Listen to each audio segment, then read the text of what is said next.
Hello viewers, welcome to my channel online classes. आज हम पढ़ रहे हैं 12th क्लास का मैक्रो इकोनॉमिक्स का सेकंड चैप्टर, जिसका नाम है राष्ट्रीय आय का लेखांकन। और हम इस चैप्टर का थर्ड पार्ट पढ़ रहे हैं। मतलब हमने इस चैप्टर को डिवाइड कर दिया है क्योंकि चैप्टर बहुत ज़्यादा बड़ा है और बहुत सारे इसमें टॉपिक्स हैं। तो हमने इसके 2 पार्ट्स पहले ही अपलोड कर दिए हैं। अगर आपको वो देखने हैं तो आप देख सकते हैं, उसका लिंक मैंने डिस्क्रिप्शन बॉक्स में दे दिया है। आज हमें यहाँ से स्टार्ट करना है व्यय विधि से। हम पिछले वीडियो में उत्पाद विधि की थी हमने, और इस बार हम व्यय विधि करेंगे कि व्यय विधि किसे कहते हैं। यह भी सकल घरेलू उत्पाद, जिसे कि हम जीडीपी कहते हैं, उसको ही मापने की एक विधि है। जीडीपी को हम कैसे भी माप सकते हैं, आय विधि में, व्यय विधि में या उत्पाद विधि में, लेकिन तीनों में जो मापने के तरीके हैं वो अलग अलग हैं। तो व्यय विधि में मापने का तरीका बिल्कुल अलग है, उत्पाद विधि में बिल्कुल अलग है। लेकिन इसमें मांग पक्ष को ज़्यादा देखा जाता है। किसमें? व्यय विधि में। व्यय विधि में किसे ज़्यादा देखा जाता है? मांग पक्ष को। इस विधि को व्यय विधि कहते हैं। फिर से हम यहाँ एक एग्जाम्पल लेंगे किसान और बेकर वाला, जो हमने पिछले वीडियो में भी लिया था उत्पाद विधि में, कि मान लीजिए अर्थव्यवस्था में सिर्फ 2 ही लोग काम करते हैं, एक किसान और दूसरा बेकर। हम ऐसा क्यों मान रहे हैं? क्योंकि अर्थव्यवस्था में इतने सारे काम होते हैं और इसका जो कैलकुलेशन है वो बहुत ही ज़्यादा जटिल हो जाता है। अगर आपको सिर्फ इतनी सी चीज़ समझाने के लिए हम पूरी अर्थव्यवस्था के काम उठा कर लेंगे तो आपको जो है व्यय विधि समझने में बहुत टाइम लग जाएगा, क्योंकि सबके कामों को कैलकुलेशन करने में बहुत ज़्यादा टाइम लग जाएगा। इसलिए हम यहाँ पे सिर्फ समझने के लिए अर्थव्यवस्था में सिर्फ 2 काम मान रहे हैं। क्या क्या? एक बेकर का और दूसरा किसान का। किसान का हम मान रहे हैं कि किसान के पास कुछ गेहूं है जिसका वो उत्पादन करता है, उसमें से वो 50 रुपये का गेहूं बेकर को बेच देता है और बेकर उससे 50 रुपये का गेहूं खरीद लेता है। लेकिन बेकर क्या करता है, उस 50 रुपये के गेहूं से वो ब्रेड बनाता है और ब्रेड की कीमत 200 रुपये हो जाती है। यहाँ तक आपको समझ में आ गया? यही उदाहरण मैंने पहले भी दिया था। जिन्होंने पहले वीडियो देखा हुआ उनको और अच्छे से समझ में आ गया होगा।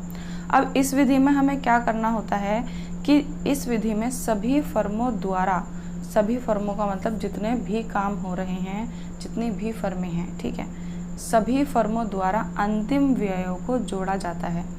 जितने भी फर्मों के अंतिम व्यय हैं, लास्ट वाले जो खर्चे हैं, उनको जोड़ा जाता है, क्योंकि इसका नाम ही व्यय विधि है। व्यय विधि है ही इसलिए क्योंकि इसमें अंतिम खर्चों को जोड़ा जाता है। अब आप सोचेंगे अंतिम खर्चे क्या हैं? तो अंतिम खर्चे नाम इसलिए है क्योंकि मध्यवर्ती वस्तुएं होती हैं जैसे, वैसे ही मध्यवर्ती खर्चे भी होते हैं। मैंने अंतिम वस्तुएं, मध्यवर्ती वस्तुएं, ये सब फर्स्ट वीडियो में बताया हुआ है, ठीक है।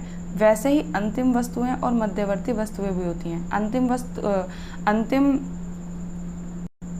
मेरा मतलब है जैसे कि अंतिम वस्तुएं और मध्यवर्ती वस्तुएं होती हैं, वैसे ही अंतिम व्यय और मध्यवर्ती व्यय भी होते हैं। अंतिम होता है बिल्कुल लास्ट, उसके बाद कोई कैलकुलेशन नहीं होती, और मध्यवर्ती होता है कि हम किसी काम के लिए खरीदते हैं।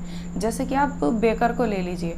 बेकर ने जो 50 रुपये का गेहूँ खरीदा था, उसका जो व्यय है वो तब भी हुआ था, उसका खर्चा तब भी हुआ था ना, लेकिन उसने फिर 200 रुपये की ब्रेड बनाई उससे, तो वह उसका अंतिम व्यय नहीं हो सकता। अंतिम व्यय में क्या होता है, इसमें जो मध्यवर्ती व्यय होता है उसको इसमें से घटाया जाता है। जो हमारा नॉर्मल व्यय होता है ना, उस व्यय में से अगर हम मध्यवर्ती व्यय का एक हिस्सा घटा देते हैं तब हमारा अंतिम व्यय निकल आता है। तो हम कह सकते हैं कि अंतिम व्यय में मध्यवर्ती व्यय शामिल नहीं होता। जैसे कि यहाँ पे जो मैंने बेकर और किसान वाला उदाहरण दिया था, यहाँ से हम समझ सकते हैं। अगर हम निकालें बेकर द्वारा प्राप्त अंतिम व्यय, कि बेकर का जो अंतिम व्यय है वो क्या होगा, तो वो 200 रुपये होगा, 50 नहीं होगा, ठीक है। और किसान द्वारा अंतिम व्यय क्या होगा? 50, क्योंकि किसान ने उसके बाद कुछ किया ही नहीं, सिर्फ 50 रुपये का गेहूँ बेच दिया। तो अर्थव्यवस्था के निर्गत का अगर हमें समस्त मूल्य निकालना हो तो हम कैसे निकालेंगे? यहाँ हम निकालेंगे 250 रुपये प्रति वर्ष, ये हो जाएगा, क्योंकि हमने अर्थव्यवस्था में 2 लोगों को ही माना है ना, कि अर्थव्यवस्था में सिर्फ 2 लोग हैं। कौन कौन?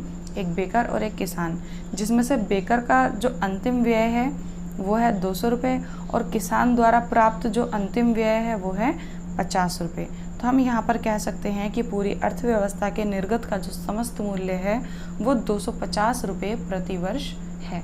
आई होप आपको यहाँ तक क्लियर हो गया होगा। इसी तरीके से हमें इस विधि का यूज़ करना है और मैं इसके न्यूमेरिकल्स, जब तीनों विधियाँ हो जाएंगी तो मैं तीनों के एक एक न्यूमेरिकल्स करा दूँगी। अंतिम उपभोग व्यय को हम सी से सूचित करते हैं, ठीक है। जब हम इनको क्वेश्चंस में दिखाएंगे, फॉर्मूले में दिखाएंगे, तो हम इसको सी से दिखाएंगे। सी मीन्स अंतिम व्यय।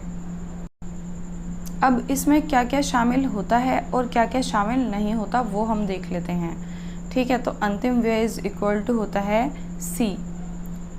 सी मतलब यहाँ पर है, अब हम ये नहीं देख रहे कि अंतिम व्यय में क्या क्या शामिल होता है, हम देख रहे हैं कि व्यय विधि से जीडीपी में क्या क्या शामिल होता है, क्योंकि हम व्यय विधि जो पढ़ रहे हैं वो जीडीपी के लिए ही तो पढ़ रहे हैं। अंतिम व्यय तो सिर्फ एक टॉपिक है, तो हमें देखना है कि व्यय विधि से जीडीपी में क्या क्या शामिल होता है। तो इसमें शामिल होता है सी प्लस आई प्लस जी प्लस एक्स। अब इसका मतलब क्या है वो समझ लेते हैं। यहाँ पे सी का मतलब मैंने समझा दिया है। अंतिम उपभोग व्यय को हम सी से सूचित करते हैं, तो जितना भी अंतिम उपभोग व्यय है वो सारा का सारा इसमें प्लस होगा। दूसरा है आई। आई हम यहाँ पे मानते हैं फर्म द्वारा उत्पादित पूंजीगत वस्तुओं पर निवेश, ठीक है। जितनी भी फर्में हैं, जितना भी काम चल रहा है, वो जब अपनी पूंजीगत वस्तुओं पर निवेश करते हैं, इन्वेस्टमेंट करते हैं, तो उसको हम आई से दिखाते हैं। आई मीन्स इन्वेस्टमेंट, ठीक है। तो ये इसमें जुड़ेगा। इसके बाद आता है जी। तो जी हमारा वह व्यय है जो सरकार, ठीक है, फर्म के द्वारा उत्पादित अंतिम वस्तुओं और सेवाओं पर खर्च करती है। सरकार जो खर्च करती है फर्मों के द्वारा, क्योंकि सरकार भी तो बहुत सारी फर्में चलाती है और बहुत सारी फर्मों में अपना योगदान भी देती है। बहुत सारी फर्में वो प्राइवेट कंपनियों के साथ मिलके भी चलाती है। तो उनमें उन फर्मों के द्वारा उत्पादित जो भी अंतिम वस्तुएं हों, चाहे वो सेवाएं हों, उन पे जो सरकार जो भी खर्च करती है, ठीक है, वो सारा का सारा अंतिम व्यय या जो भी प्राप्त करती है वो सारा का सारा इसमें जुड़ेगा। जे मीन्स गवर्नमेंट। इसके बाद आते हैं हम एक्स पर। यहाँ पर एक्स का मतलब है विदेशों में अपनी वस्तुओं और सेवाओं के बेचकर जो भी आय अर्जित की जाती है।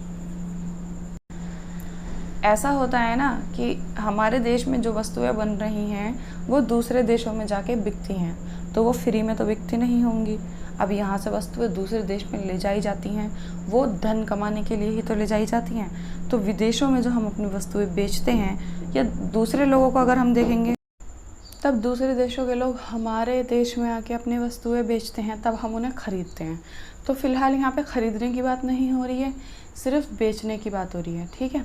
सिर्फ एक्सपोर्ट, यहाँ पे एक्स का मतलब है एक्सपोर्ट। जो चीज़ें हमारे देश से दूसरे देशों में एक्सपोर्ट की जाती हैं और वहाँ से वह धन कमा कर लेके आती हैं। जो धन कमा कर वो लेकर आती हैं उसको हम एक्सपोर्ट कहेंगे, वो इसमें जुड़ेगा, ठीक है। लेकिन सीधे सीधे नहीं जुड़ेगा, पहले हम एक्सपोर्ट में से इम्पोर्ट को माइनस करेंगे। यहाँ पर हम माइनस करेंगे एम को, एक्स माइनस एम, और फिर उसको हम जोड़ेंगे जीडीपी के साथ। सी, आई और जी तो सीधे सीधे जुड़ेंगे, लेकिन एक्स में से पहले एम को माइनस करेंगे, फिर जो भी हमारा आंसर आएगा उसको हम इसके साथ जोड़ेंगे। ऐसा क्यों? क्योंकि एक्सपोर्ट तो हमने ले लिया, लेकिन हमने जो दूसरे देशों से ख़रीदा, जो इंपोर्ट किया, वो हमें इसमें से घटाना भी तो पड़ेगा, क्योंकि दूसरे देश हमारे देश से अपनी आय अर्जित करके चले गए, तो वो हमें यहाँ इसमें से घटानी पड़ेगी। तो ये x माइनस एम होगा। अब आप सोच रहे होंगे कि इंपोर्ट को आई क्यों नहीं लिख रखा है, एम क्यों लिख रखा है? क्योंकि पहले ही हमने इन्वेस्टमेंट को आई लिख दिया है, इंपोर्ट को भी आई लिख देंगे तो दोनों सेम हो जाएंगे और पता नहीं चलेगा, इसलिए यहाँ पे इंपोर्ट को हम एम मानते हैं। ओके, तो यहाँ सभी चरों में से आई सबसे ज़्यादा परिवर्तनशील होता है। मतलब ये कि हम सारी चीज़ों को बहुत आसानी से जोड़ तो लेते हैं, इतनी आसानी नहीं होती, लेकिन जो आई है यहाँ पे, जो इन्वेस्टमेंट है, ये सबसे ज़्यादा परिवर्तनशील होता है। इसको जोड़ने में सबसे ज़्यादा दिक्कत आती है, क्योंकि ये सबसे ज़्यादा बदलता रहता है। ठीक है, अब जीडीपी के हम थोड़ी सी चीज़ें और जान लेते हैं कि जीडीपी आंकड़े जो होते हैं, इस मामले में इसकी आलोचना की जाती है। मतलब हर तरीके से ये ठीक नहीं होता कि इसे जीवन स्तर का पैमाना हम नहीं माप सकते। हम ये नहीं कह सकते अगर किसी देश की जीडीपी गिरी हुई है मतलब कम है, नीचे जा रही है, तो हम ये नहीं कह सकते कि वहाँ के देश के जो लोग हैं वो अच्छे से अपना दाना पानी खा नहीं रहे होंगे या वहाँ अच्छे से वो जी नहीं रहे होंगे। हम ऐसा नहीं कह सकते, क्योंकि जीडीपी हर जगह लागू नहीं होती। दुनिया भर में इसको मापने की जो विधियाँ हैं वो लगभग एक जैसी हैं, सबका तरीका सेम है। लेकिन ये कुछ चीज़ें जैसे कि देश के बाहर होने वाले नागरिकों या कंपनियों की कमाई को शामिल नहीं करती। मान लीजिए हमारे देश से बहुत सारे डॉक्टर्स, बहुत सारे टीचर्स, बहुत सारे इंजीनियर्स या कोई भी बाहर जाते हैं दूसरे देशों में, और वो दूसरे देशों में अपनी कमाई करते हैं। मान लीजिए अगर वो वहाँ पे रहने भी लग जाएं तो पैसा वो हमारे देश को ही भेजेंगे, अपनी फैमिली को भेजेंगे ना पैसा, तो पैसा तो वो हमारे देश को ही भेजेंगे। लेकिन ये इसमें जोड़ा ही नहीं जाएगा। जो विदेशों में जो अर्जित हमारे देश वाली आय है, हमारे देश के लोग वहाँ जाके कमा रहे हैं, वो हमारी जीडीपी में नहीं जुड़ेगा, वो उनकी जीडीपी में जुड़ेगा। तो ये गलत नहीं है। तो इससे हमारी जीडीपी तो कम नज़र आएगी, उनकी जीडीपी ज़्यादा नज़र आएगी। जबकि वो जो पैसा है वो तब भी हमारे देश में भेजेंगे और तब भी हमारे देश में भेजेंगे, और जबकि उसको जोड़ा नहीं जाएगा। तो इस तरीके के और भी यहाँ पे चीज़ें हैं इस तरीके की, जिसकी वजह से जीडीपी के जो है आलोचना की जाती है। इसके अलावा इसमें बाज़ार से बाहर होने वाले लेन देन को मापना संभव नहीं होता। जैसे कि बाज़ार में जो भी लेन देन हो रहा है वो तो इसमें मापा जाएगा, लेकिन बाज़ार से अलग भी तो बहुत सारे लेन देन होते हैं जो बाज़ार में मतलब होते ही नहीं हैं, जो गवर्नमेंट की नज़र में होते ही नहीं हैं, वो सब इसमें मापे नहीं जाते। जैसे कि फॉर एग्ज़ाम्पल कोई लड़का है, उसका नाम मोहन है, उसके पास 10 किलो अनार है।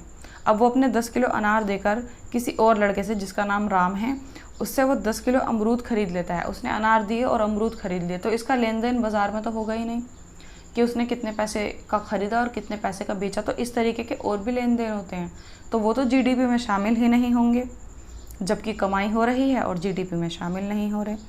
तो ये कहीं से कहीं तक भी जीडीपी का हिस्सा नहीं बन सकते इस तरीके की जो चीज़ें होती हैं।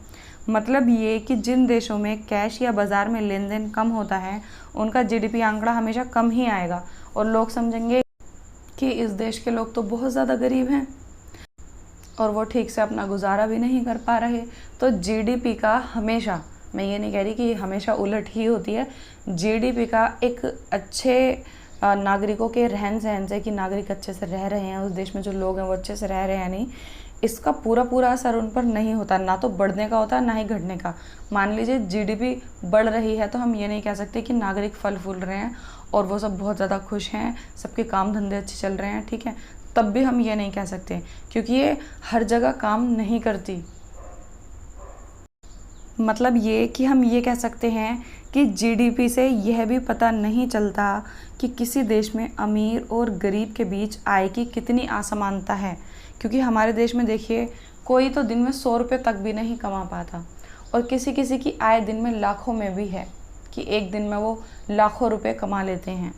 लेकिन जब जीडीपी जोड़ी जाती है और उसको डिवाइड किया जाता है वहाँ की जनसंख्या से, जब राष्ट्रीय आय जोड़ी जाती है और उसको डिवाइड किया जाता है और ये देखा जाता है कि प्रत्येक व्यक्ति की आय इतने बैठती है, तो उसमें प्रत्येक व्यक्ति की एक औसत आय लगा ली जाती है कि मान लीजिए कि 1 लाख रुपए जो है वो आय है और 10 लोग हैं, 1 लाख को 10 से डिवाइड कर देंगे और सब पे बराबर आ जाएगी आय, कि सब पे इतनी आय आ रही है, तो वो बराबर कर देता है। यहाँ से ये तो पता नहीं लगता ना कि कौन अमीर है और कौन गरीब है, जबकि हमारे देश में आय का इतना ज़्यादा डिफरेंस है कि किसी की आय तो बिल्कुल 0 लेवल पर है और किसी की आय बिल्कुल हाई फाई है। तो इस चीज़ का भी पता जीडीपी से हम नहीं लगा सकते। आई होप आपको व्यय विधि समझ में आ गई होगी। मिलते हैं हम नेक्स्ट वीडियो में, उसमें हम आय विधि पढ़ेंगे और उसके बाद हम न्यूमेरिकल्स करेंगे। तो अगर आपको वीडियो अच्छा लगा हो तो वीडियो को लाइक करें और मिलते हैं हम नेक्स्ट वीडियो में। Bye guys.